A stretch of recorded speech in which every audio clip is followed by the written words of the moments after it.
Hey tubers, it's IB the Lovely One, back again with a rat rod update, the rat rod lawnmower.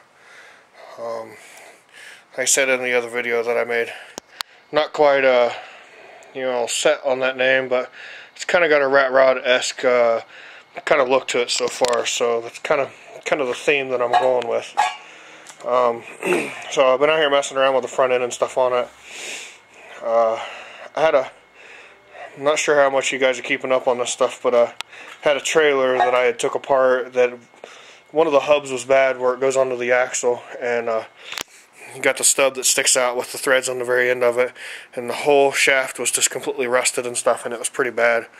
After I started looking at the trailer, it was worse than what I wanted to try to fix, so it wasn't a big deal. But I still have my 4x8 trailer, but this one was like a 4x4. It was the smaller version of the one that I have. So I ended up pulling the springs and stuff off of that, and they have 2 leaves in them, and took the 1 leaf off of it. I'm still not quite set on if this is how it's going to look so far, but I got the front end kind of where I want it. So let me flip you around here, and I'll show you guys kind of how it's going on so far. Okay, so as you guys seen before, it had the front end, and then it had these bars across here before. And I think I was talking about the springs that I was going to put on it. Okay, so what I ended up doing is basically flipping them upside down. I still have the other leaf. It's laying down here on the floor. That's the other leaf for it. So if it's too soft, I can stuff the other leaf in there, which I don't think it will be for just putting around. It's not going to be any faster than stock. I may change the pulley on the rear end of it, but I doubt it. I think I'm just going to leave it the way that it is, just make it more for looks than anything. So right now, with it the way that it is, it's got, let's see here, it's 2x6. And so remember, there's a 1/2 inch piece of plywood underneath here, or whatever, 3/8. So that's that. I'm still thinking about maybe making it go a little lower, because I think it sits too high still in the front. But I don't know if you guys can see this. It does have a nice rake to it, so it sits down pretty far in the front. It's probably 3 or 4 inches lower in the front. So I'm thinking about flipping the rear end over and dropping the front end more, dropping it about another, I don't know, probably at least 2 inches, and then doing about a 2-inch or 3-inch drop in the back. Flip the rear end over, so that way the pulley will be on the bottom, but it's the easiest way without putting the jack shaft in it. I threw the body back on here, kind of get you guys an idea. Okay, so I stuck the motor and the hood back on here. I had my neighbor come over and throw it in there real quick, because I'm only supposed to lift up so much, so my shoulder's still a little goofy for now. But yeah, that's just the 11 horse off of that one snapper. I've got the, I don't know which one it is. It's 11 horse Briggs & Stratton. It's got the muffler across the front instead of off the side. But I'm not quite dead set on using the hood yet. I'm thinking about modifying maybe where the hood sits and maybe put it a little further forward. But I haven't, once, like I said, not quite dead set exactly where I'm going with this thing. I knew how I wanted the front end basically. They took quite a bit of thinking and messing around and welding and cutting off and re-welding and messing around. So, like I said, guys, it is a work in progress here, and it's going to take me a little while to get it all the way done, but I still haven't decided how low I want to go, because all I have to do is the one bar that's across the front here, I can change the way that it mounts kinda and add a couple inch spacer or something in there. I ran into a guy on YouTube. Yeah. But I ran into a system on YouTube and it was actually for a car.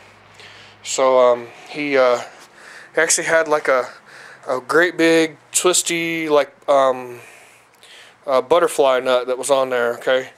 So on each side of the spring, it's sort of like this. So each side of the spring, he could actually turn it down and lower the front end of the vehicle more. And because he had a very similar setup, but he had like truck springs on it. The pack was like 3 inches big for the springs on it. So I thought about doing something like that, so that way if I was to, you know, load it on a trailer or whatever, because it is going to sit pretty low. If I did want to load it on a trailer, I can just turn it up and make it go up or down or whatever, or you know, add a piece to it or something, so that way I can make it go up and down a little. Even pondering the idea of making it to where the shifter for the, or not shifter, but the deck engagement thing might have a, you know, run up to the front to kind of lift and lower it a little bit. I don't know yet. That seems fairly complicated to get me to get it up there. Maybe that'll be a project for up in the spring, maybe. I'm more or less just kind of goofing around here, guys. Yeah, screen flickered on me. But yeah, like I said, it's in progress. At least it's moved a little bit further forward now. Yeah, I don't know, but that's a little bit of an update there. So I don't want to give all the little secrets away yet. So, but thanks guys for watching, and you know, I'm still trying to get used to this stupid camera. You know, if I hold it way out here, then I'm sitting in the middle of the screen. But I get too close, and then I'm like, ah. But yeah, yeah, I got gloves on here today because it's cold out. It's only like 45 here today, so, and like half weird, and it's not raining, but they're talking about getting snow from this hurricane off the coast, and so it's hurricane. They're calling it a perfect storm. So sorry about that. Yeah, calling it a perfect storm, so we may get some snow. If we get enough snow, I'll get the snapper out with a plow on it and push some stuff around. I still have to attach it, so once I do that, I'll do a little video. It's only 4 little bolts that hook to it, and I got to put a cable on it to run up, because it's got like a release thing at the top that I bought it, and it didn't have it on it. Which the cable's there, but it's broke. It's just a bicycle cable. But I've got a clutch cable from Honda or Neon or something, I don't know, and I'm just going to use it because it's right about the same length. So, so yeah, guys, you know, thanks for watching, and you know, hope you guys like the vids. Oh, I got one more thing for you guys. I made up a sticker. I hadn't put it on anything yet, but I made up a sticker for the Craft Smashman, and I had to make it up down here at the local flea market. That's not quite local, about 45 minutes away. But yeah, it's the Craft Smashman. Okay, so like I said, I don't know exactly where I'm going to put it at. I broke the hood on the mower here, riding around in the backyard. I'll put up a video up of that here too. So yeah, I busted the hinge that goes on the one side. I think it's this side that I busted a hinge on. I don't know. It's got to weld it back on. No big deal. So, but yeah, guys, thanks, and subscribe and share and like, and you know, all that good stuff, guys. Because you know, I do this stuff for y'all, so gives me something to do too. So if I didn't, you know, record it, you guys wouldn't see what's going on, and y'all might miss out on something. So thanks, guys, and hope you guys have a good Halloween.